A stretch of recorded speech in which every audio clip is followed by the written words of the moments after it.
L'épave du navire Empress of Ireland, visité chaque année par les plongeurs amateurs et qui gît à 40 mètres de profondeur au large de Pointe-au-Père, est classée depuis la semaine dernière lieu historique national canadien.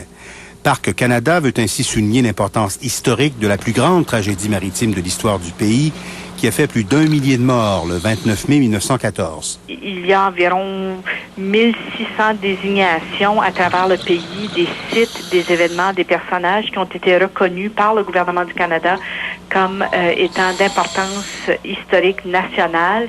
Et l'Empress of Ireland fait maintenant partie de ce groupe quand même assez sélect. Ben, écoutez, c'est une bonne affaire, mais ça va changer quoi?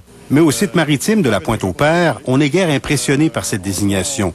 On souligne que le phare de Pointe-au-Père, lui aussi lieu historique national canadien, n'a presque pas été entretenu depuis sa désignation en 1974. Ce lieu historique national a été carrément oublié de Parc Canada.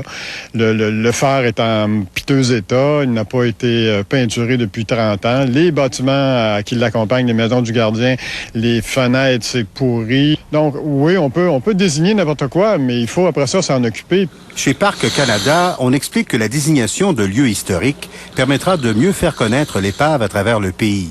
Une plaque de bronze sera aussi installée près du site, de même qu'un panneau d'interprétation sous l'eau à l'intention des plongeurs. La commission a aussi recommandé qu'il y ait un panneau d'interprétation subaquatique qui soit installé. Une idée qui est loin d'épater les responsables du site. Là, ce que j'ai entendu de plus, entre guillemets, de plus ridicule, c'est qu'ils veulent mettre un panneau d'interprétation subaquatique. Pourquoi? Pour une quinzaine, une trentaine de plongeurs qui vont aller là. Quoi qu'il en soit, cette désignation de lieu historique national n'empêchera pas les plongeurs de continuer de fréquenter l'épave.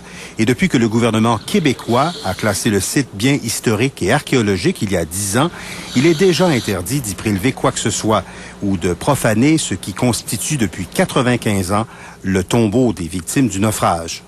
Daniel Tremblay, TVA, Rimouski.